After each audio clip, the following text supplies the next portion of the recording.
Hold on just a second, and I'm going to share my screen here.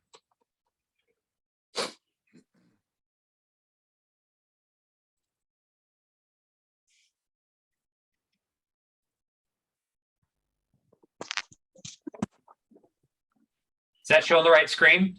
Yep. Okay. It does. Okay, so again, welcome guys. Thanks so much for coming. We are just going to talk all things real estate investing. There are so many articles you can read out there that talk about how people become millionaires and billionaires, and majority of them it's through real estate, right? And so all of us on this call are probably super passionate about that and kind of understand that to a certain extent. But let's kind of dive deep into what this all means and how to navigate these conversations and how to jump in and get creative and how you can get more properties, right? So you can go ahead and move on. I'm just going to kind of do a quick overview of what the class is going to look like. And then Mike is going to jump in and talk about some things, and then I'll finish up in the end. So these are the topics we're covering tonight. Is why invest in real estate? Why would we do that? Especially right now, right? When all you hear is the market's crazy, but guess what? There's a lot of good news like we've kind of already shared. And then should you rent or should you buy? We kind of talk about the pros and cons. When is a good time to buy, strategies, and then we'll go over some tips at the end that are super, super helpful if you're getting into that position of owning properties and kind of that landlord position, if you will. So go ahead, Mike. Okay. Thank you. I want to start off today doing a little Q&A, so I need some participation here. Now, first of all, anybody here not a realtor? Do we have any non-realtors here? Okay, I don't see any hands raised, but I don't see half your pictures, so yeah, well, it looks like some signed up. So we did have some signed up that weren't realtors, but I just want to make sure. So what I want to do is I want to try and look at this. The idea of this class is how we can help our clients. So I want to try and look at this from our client's perspective as we go through this little portion here. Risk versus reward. Anytime we're looking at an investment, whether it's in the stock market or whether it's buying a home, we're looking at the risks and the rewards. Starting with the risks, though, what do you think, and this is, you can unmute or you can put in the chat, but what do you think are people's concerns with getting into investing in real estate? What would keep them up at night, make them uncomfortable? What could go wrong if they were investing in real estate? And we're just going to type some of these in as we go. And that didn't do what I wanted it to do. So let me try and go back to that. Yeah, it's not going to do it. Well, I'm going to have to change this just for a second. Go ahead. So they think they're going to lose money in this slow market. Tell me more about that, Ellie. How would they lose money?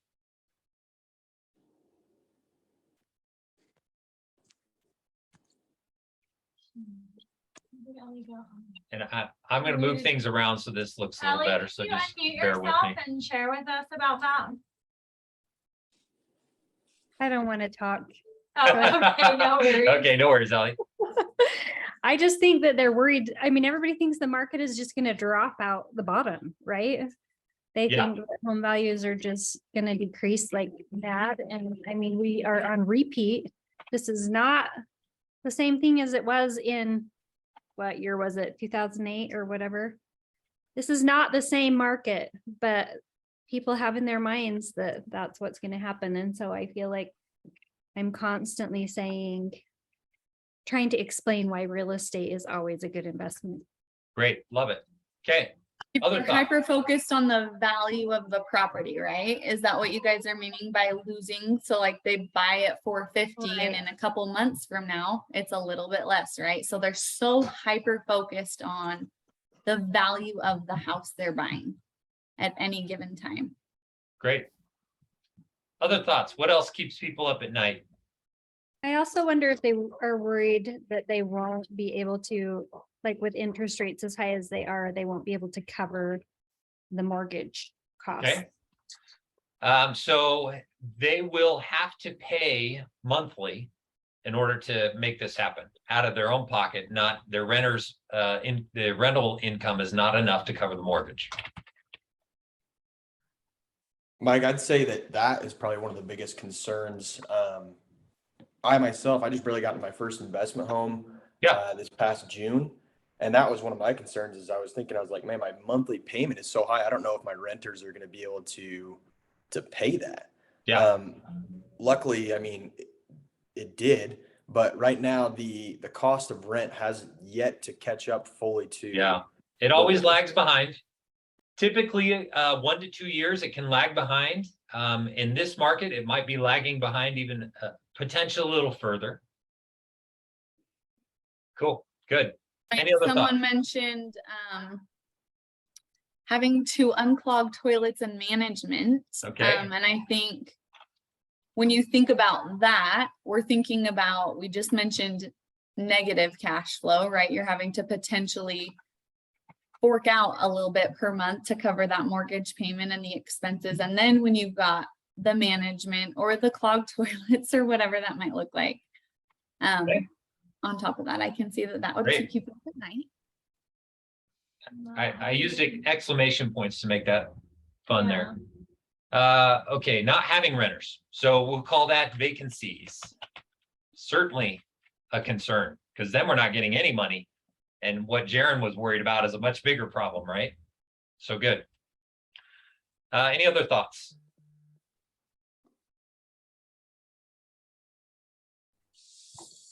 I would say something that I've heard is like, where do I buy? Where would I buy? Is Okay. a concern. Where is a good place to Where's buy? a good location for a rental? Okay. Any other thoughts? Let's move over to this side. The market's going to drop and we're going to lose money. I'm actually going to table this. So this is how we mitigate these risks. So I'm going to table this one because we're going to talk about that. That's a pretty deep dive as we go through this conversation. Rental income not being enough to cover the mortgage. Let me ask this question. And I think Jaron and Ellie, you were the ones that pointed this out, and it seems like this could be a pretty big concern. Does anybody here invest in the stock market? Or a 401k of any kind, an IRA? I'll just give you my personal example. I'm putting in $500 a month or something into my 401k. It varies by paycheck. So it's a certain percentage of my paycheck. Sometimes it's different. I'm on commission. So I put in a portion of my paycheck. Now, we all know what, if you do have money going into the 401k or the stock market, you know what the stock market's doing, right? We're losing money, but we're still putting money in. We're still buying shares of stock. Now that investment of $400 or $500 a month is money that you are glad to invest, knowing that in the future, 30 years from now, that money is going to turn into more money. So very willing to do that. What if, worst case scenario, Jaron, what if you did buy a property and you had to put $300 a month to cover that gap between what the renters are paying and what the mortgage actually costs? What is that property going to look like 30 years from now? Well, it's still going to increase in value. I mean, Yep. economically What's going to happen to the speaking- rents? Sorry, what was that? What will happen to the rents 30 years from now? Well, the rent's going to go up as well. So we So I won't think- always have to cover that gap, that $300 gap. We won't always have to cover that. Eventually, that gap is going to narrow, disappear, and then we'll go the other way. And now it's going to be an income for us. It'll be an income property. We're perfectly willing to put that $300 into a 401k. This is just a little mind shift to put that $300 into real estate investment, $300 a month, right? So just some thoughts there to think about. So I'm just going to type in understanding this is an investment. That's the kind of perspective we can help our clients with. Maintenance. How do we deal with maintenance? There's the cost and then there's the time. Any thoughts on that? Who here would love to be personally managing the maintenance of your properties on a day-to-day basis, going in there and turning the screwdriver. I'm very handy and I do not want to do that. I have no desires. So property management. So I have a property manager. Now that adds cost to it, doesn't it? Yep. At the end of the day, if I can get out and I can work hard making money at my day job, and some of that money ends up, investing in the real estate. I build a reserve in. I have reserves for my property, keep myself safe that way. If a repair comes up, I have some money in the bank account that's for that property. And every month that I make some money on that property, I put that money into that bank account. And I keep building that bank account up, and I use that to pay for my property manager. I pay for my maintenance that the property manager does or that they hire out, and that removes that completely from me. Vacancies, I'm going to type this in again. Property management. So how do you accrue that reserve if you're paying money out every month on the mortgage? Yeah, that's a great question. Here's my recommendation. If you're getting into real estate for your first property that you're going to do this on, if you are in negative cash flow right out of the gate, and even if you're not in negative cash flow, you definitely want to have that reserve account set up. You will need to fund that out of your own money initially. And so your expenses and your income will function out of that reserve, and you might be operating at not a deficit, but that reserve account will be dwindling. There are different amounts that people recommend, but if you are going to own an investment property, the required amount is 6 months of reserve, 6 months of principal and interest payments on that property. So if that's $2,000 a month is your principal, not your principal and interest, but the entire mortgage payment. So if that amount is $2,000 a month, you've got to have an account with $12,000 in it to do this deal.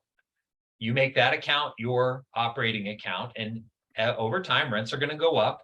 $12,000 will get you quite a long ways down the road, and eventually those rents will catch up and you will turn positive and you can start to grow that. A lot of our clients that we're talking to, though, have owned a house for 3 or 4 years or 5 years, and they're going to vacate that residence to go buy another property.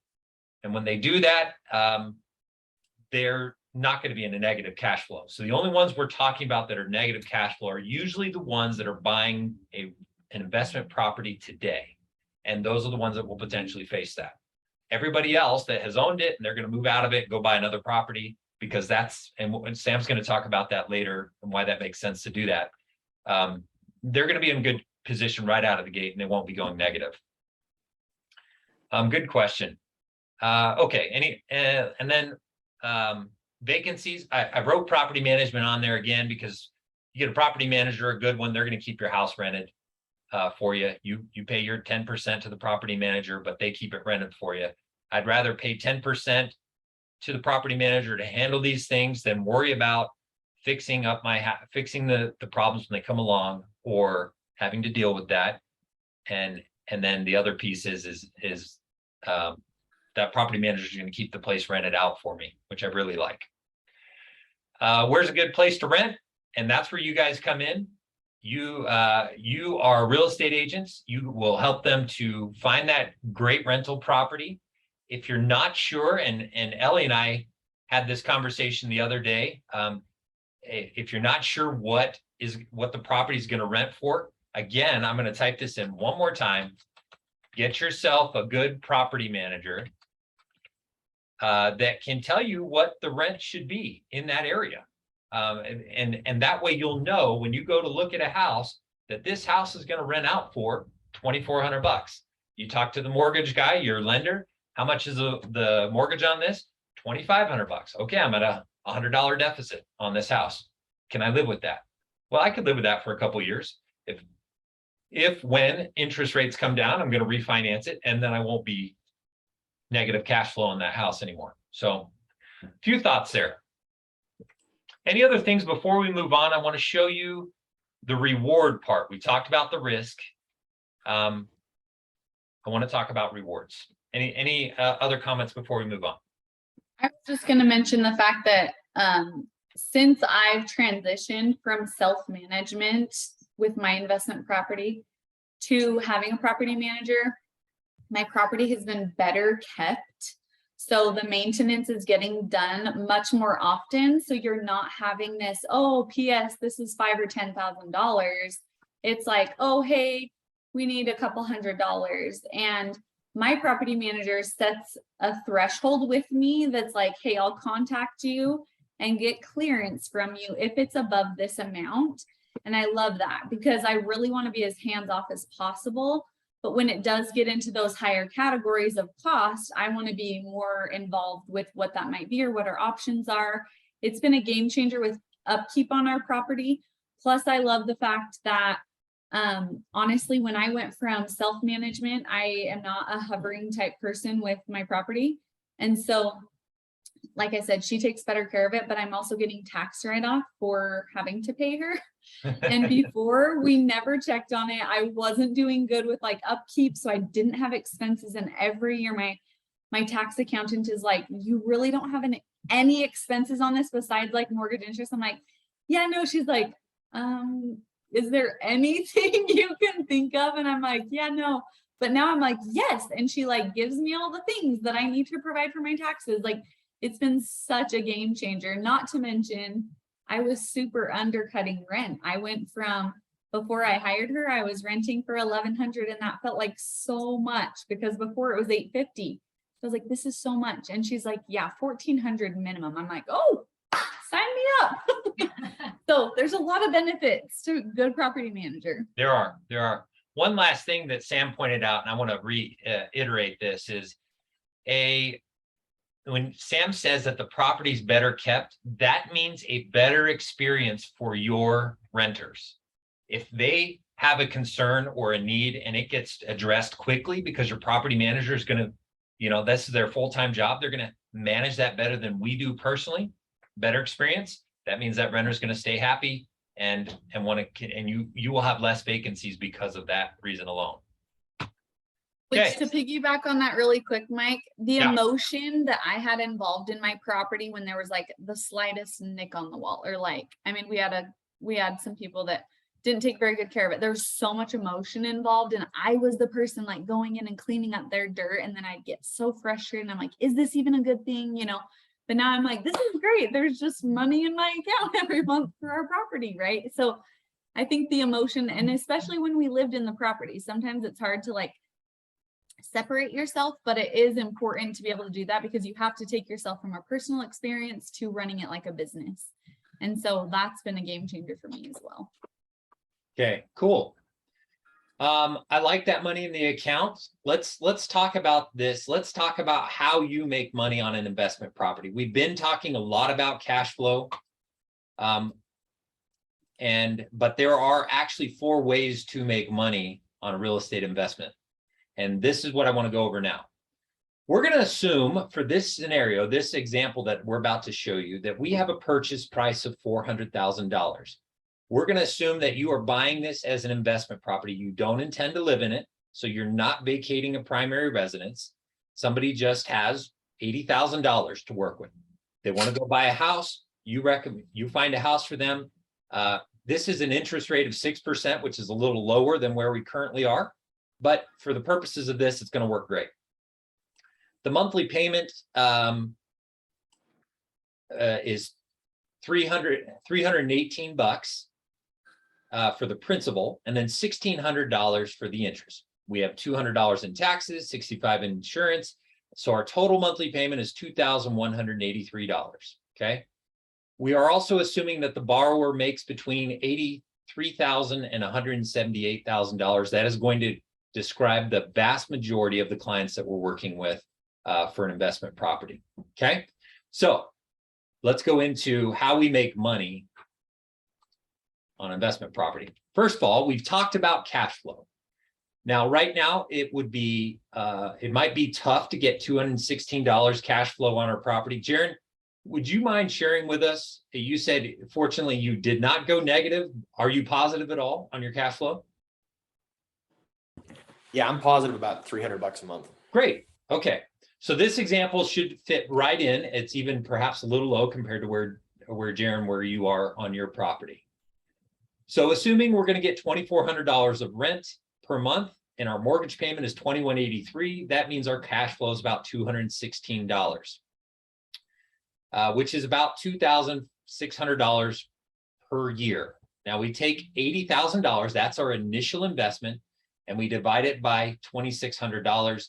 That means we are getting a return on our investment of about 3%.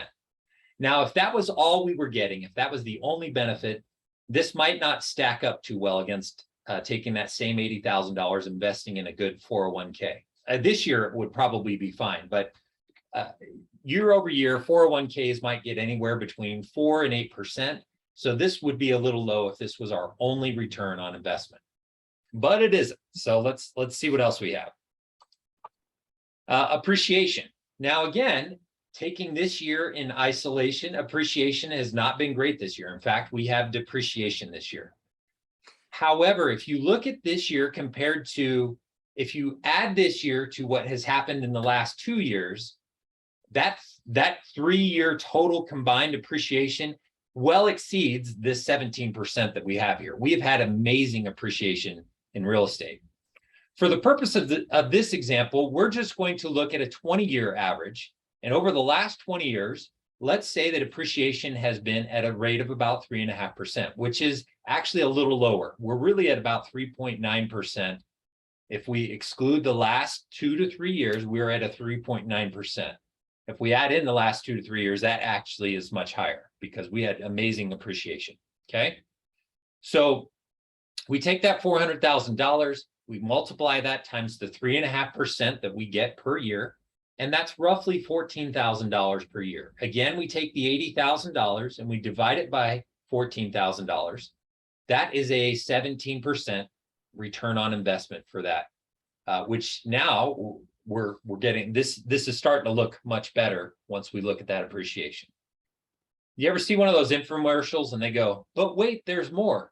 That's what I'm saying right now. But wait, there's more. Depreciation. Anybody know how the depreciation works? Jaron, I know you're getting into your, that might be your first property. Any idea how the depreciation works? You'll probably have to explain a little bit. Great. I love that. Depreciation. The IRS tells us that if we own an investment property, we can depreciate the purchase price over a period of 27.5 years. So really what we do here is we take $400,000. That's our purchase price. We divide that by 27.5 years. That means every year on my taxes, I get to put on a line item on there that says $14,545 of depreciation. Okay. This is based on now what we have to do though, we're not like getting a refund of $14,545. We don't realize all of that depreciation. It is basically a reduction of our taxes that we would otherwise owe for that year. If you are in that $83,000 to $178,000 of annual income for an individual, married is a little bit higher, then if we're in that income, then what we do is we apply 22%. That's the taxes we would pay on that $14,500. So 22% times $14,545 is $3,200. That is the actual return or the actual reduction of the taxes that we owe at the end of the year because we own real estate. And that's about 4%. Okay. Any questions on that depreciation? That can get a little tricky in our minds. Let's move on to our last and final principal pay down. Jaron, your renter is paying the mortgage for you. And as I stated before, a portion of that mortgage goes towards principal. Right over here on the left side, we've got $318 of that mortgage is going towards principal. Okay. So what that means is that every time your renter makes that monthly payment, the amount that you owe on your debt decreases by $318. You do that over a 12-month period of time, that actually comes out to about $3,800 that your renter is reducing your debt load buy. And if they continue doing that for a full 30 years, that means your renter has paid off your entire debt. Now, what happens the longer we pay on that mortgage, the more it's that amortization table, right? The longer we pay, at the very beginning, a very small amount is going towards principal, but as we pay year over year, it's a larger and larger amount. So this is just the first year. That's what all this is going to look like. Worst case scenario, right? For the Yep. most part, at the very beginning. So now our return on investment for that $80,000 based on this formula is 28.7%. You compare that with any investment out there. This is why people choose real estate to make their millions, is because of this right here. It is a 28% return. Now, if somebody chooses to vacate their primary residence and go buy an investment property or go buy a new primary residence, turn their primary residence into an investment property, this whole formula is way better. I ran it for somebody the other day and it was a 72% return on the investment if you vacate your primary residence. The reason is because now you, instead of putting a 20% down payment, you can buy it with just 5% down. And that means the margins are way better in that scenario. But here's the numbers. And I want to pause there. I'm about to turn it over to Sam. I want to pause there and ask if there's any questions about this ROI, how you make money on real estate. One thing I love is your investment's 80,000, but your property is appreciating at that 400. So that's so cool. There's no other, I mean, you put 80,000 in the stock market, you're appreciating at 80,000. You're not appreciating at a higher figure, which is. And that's what we call leveraging money. When we leverage, leverage is basically, can we get $400,000 of growth on 80,000? That's leverage. When you go to a 401k and your company is matching your 4% and they're putting in 4%, that's leverage. If you're just investing strictly into an IRA and there's no contribution from any other party, there's no leverage at all. It's strictly based on the money you are putting in alone. Okay. Since there's no questions, we'll now move on to, I'm going to turn the time back over to Sam and she'll cover our last 3 slides and then we'll be wrapping up. So when to buy, right? This is the magic question that all of us are getting. Lenders, agents, when is the best time to buy? Should I wait? And that's like the biggest question we get. Should I wait? So there's actually a chart that I will provide for people, like, what does it look like to wait? What are you missing out on that principal pay down? What are you missing out on when you're waiting, right?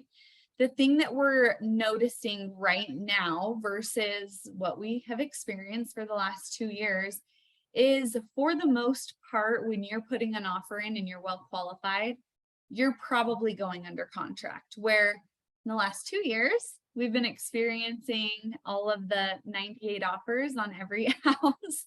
So their chances of actually getting into something, even though, like Mike talked about, the interest rate was lower, but have they really run the numbers to determine, is it okay to buy right now? And a term that we use a lot, which you guys probably do as well, is you're married to the house, not the rate.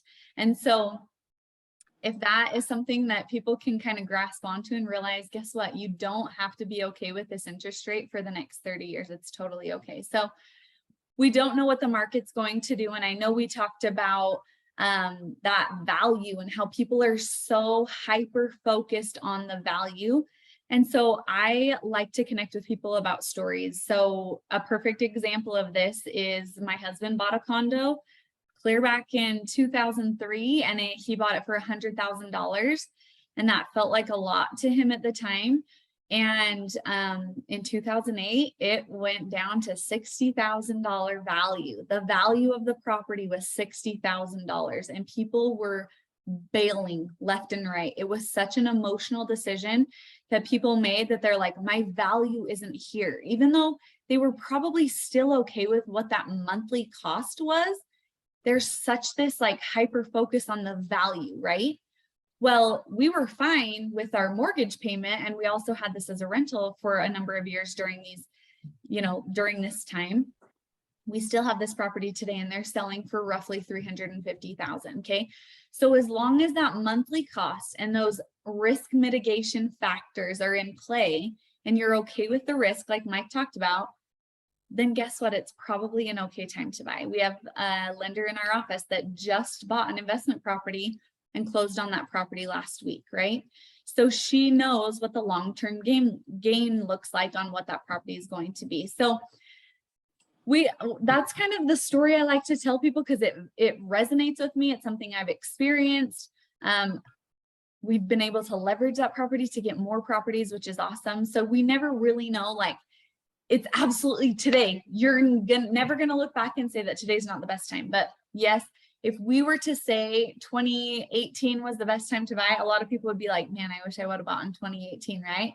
But if you were in 2018, you'd be like, it's such a high market. It always feels high when you're in it and when you buy, and then you look back and you're like, oh my gosh, I'm so glad I bought it when I did. So kind of a fun perspective that I like to share, but we typically don't know if it's the great time until it's like 3 years from now or 20 years from now, right? So let's move into strategies for acquiring properties, because this is kind of the fun part. And one of the best things that I wish I would have known back in the day, right now, my family's kind of in a stage that I can't do this, but I wish I would have known this. But the smartest thing someone can do with their first property is to buy a multi-unit. So up to 4 units, so a fourplex, with an FHA loan at 3.5% down, which, oh my gosh, right? Holy smokes. I have a friend that owns a property, and I'm in like the, Utah County, but he was like, I live in Utah County and I bought this property. I bought a fourplex. I teamed up with my brother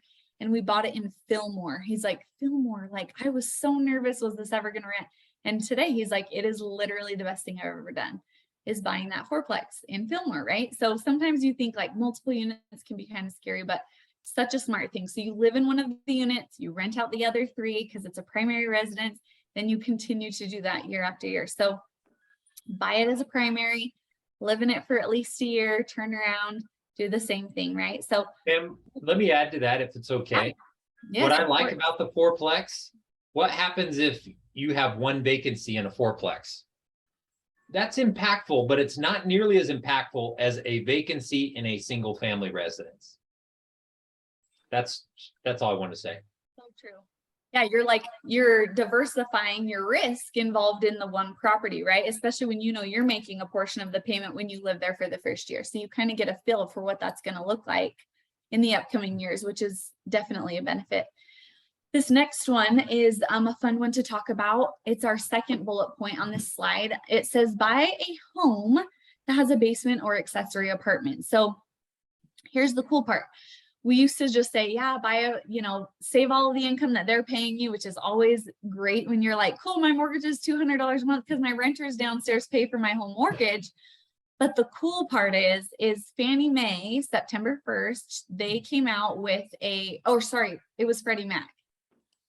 Freddie Mac came out, I knew when I said that it was wrong. Freddie Mac came out with a rule starting September 1st that you can now use accessory dwelling unit income to qualify for more of a house. So there's people that have been priced out, right? We've experienced that with the rise in property values. We've experienced that with the rise in rates. This is something that you can now offer going back to your clients that have potentially been priced out and saying, hey, let's look at these. And recently we did a search that was like, okay, so how many properties do have an accessory dwelling unit? There's hundreds of properties that have accessory dwelling units. So if you want kind of those guidelines on how to kind of navigate that, just let us know and we can send those to you. So that's a great way, again, of like getting into something. There are some cities where you can then vacate the main floor, whatever, your portion, and then go and turn around and buy another property, right? So there's also, you can live in an area where if you're single, you rent out other rooms, which a lot of people I know do this and they're like, I don't pay anything. This is great. Everybody else pays my mortgage. I'm like, sign me up. I need some roommates. My kids are not that like great at being roommates. They're not paying their way. What is up with that? The other thing I like to think about is acquiring is do you have friends that you're always vacationing in similar areas and you guys end up going down to St. George and you all pitch in on an Airbnb? If that's the case, or if there's Park City or wherever it is, if there's somewhere that you like to go, or some people that you're surrounded with that you trust and they have similar goals in investing in real estate, team up with them. And, you know, potentially you can grow that much faster. You can also pull from savings, home equity lines of credit, like we've talked about. Leveraging can be super beneficial. We can run those numbers for you. Pulling from a HELOC. So I've done that. I have pulled out money from my investment properties and bought another property. And at the time it felt really risky and such a big deal. And I'm like, oh my gosh, I'm so glad I did it, right? It probably gained me close to $500,000 in equity by doing so. And then you can pull out of a 401k, right? We've just talked about your return on investment. It's not super ideal with stocks right now. So if they're noticing that they're continuing to lose money and they've built that up, explain to them what that ROI looks like and how they can turn around and, you know, put that into a property. So, and then cash purchases. So the thing that we like to bring up with this is we do have people, we do at times have clients, not necessarily us as much as you guys do as far as agents go, that people, they're just like, I have $500,000. Should I buy one property outright and I get, you know, maybe $2,000 to $2,500 a month in, I'm just throwing numbers out there, for rents, right? So my cash flow is that from the beginning. Or think about the ROI we've talked about. Is it smarter for them to divvy up 25% on 5 different properties where they're then mitigating the risk, right? Because if there's one vacancy, or again, we talk about that appreciation, they're now appreciating 5 properties or 3 properties or 4 properties or whatever it looks like at $400,000 on multiple properties. And so there's a lot of, you know, we've seen a lot of cash purchases over these last couple of years. So kind of you having that knowledge of expanding on, okay, well, what is your goal with this transaction? I know you want to buy, but have you thought about this, right? That can be super beneficial because they might not know. So educate them. I think that that's one of the biggest things that all of us can do in this industry right now is provide education, provide the stats like Ellie talked about. She's like, people just think this is 2008 again, but it's not, right? But that's where we need to kind of shed the light. So now I just want to move on to the last slide, and we're going to talk about advice and tips. So if you are new into real estate investing, or these are some kind of pointers you want to give to people as far as getting into it. So as far as references go, this is kind of a good one. So always ask their previous landlord. So if you're looking for a new renter and they're like, oh, you need to call my current landlord. If their current landlord cannot wait to get rid of them because they have been the world's worst renters, they're going to be like, they are the best. They are all that in a bag of chips. Please take them off my hands, right? But they're not going to tell you that. They're just going to be like, yes, all the good things. So ask them for more references as far as like going back a few places of where they've lived. I also love the idea of doing a credit check, really looking into their finances. Make sure you have a really good rental agreement in place. I love the idea of having an attorney review this so that you know that you're covered. There's also benefits of having a clause written in there that says, you know, you can sell the property if you give X amount of notice, because I know that that's been a huge, huge issue for a lot of people. Just make sure that it's reviewed by an attorney and you're good to go on that. Because you also have people that want to sell investment properties. You guys are experiencing that. Okay, so what can we do with these proceeds?